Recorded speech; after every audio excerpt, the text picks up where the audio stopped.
Hey guys, it's Pastor Bruce. A number of years ago, singer Lenny Kravitz put out a song called Let Love Rule. Pretty good song, and a great caption for 1 Corinthians 13, generally called the love chapter. Almost every wedding I go to, I hear some portion of this chapter. And it's a great chapter to read at weddings because marriages must be founded on love or they are going to fail. But it has such a larger application for us as followers of Christ, both in the body and as we're sharing the gospel out in the world. You may recall back in chapter 12, we were talking about spiritual gifts and people using them, and that all of the gifts are for the greater good. They're not for our selfish gain. And in the larger context, as we look at 1 Corinthians, we see the opinions, the preferences, the factions, and not a lot of love. Unfortunately, that speaks about a lot of modern-day churches. But Paul begins this chapter by telling us that you could have the gift of tongues, but if you don't have love, you're just making a bunch of noise.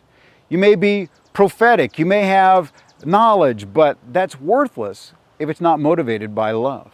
You could be charitable in your community. You could even be a martyr for the faith, but that has to be driven by love. You can come to church. You can be active in your community, but if you're not loving others, you've missed the point. Paul explains that love puts up with other people. Love doesn't worry about being first in line.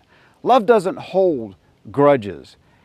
And love looks for the best and wants the best for others.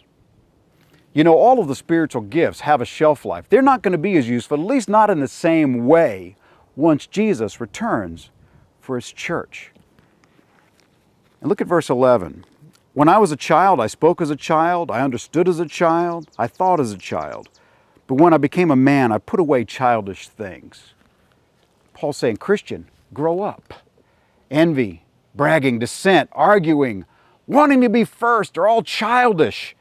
And Jesus expects so much better from us.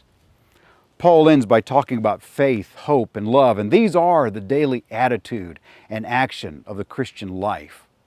But our faith and our hope, well, they're based on God's great love for us. And if love motivated God, it certainly should motivate us. God bless you as you go.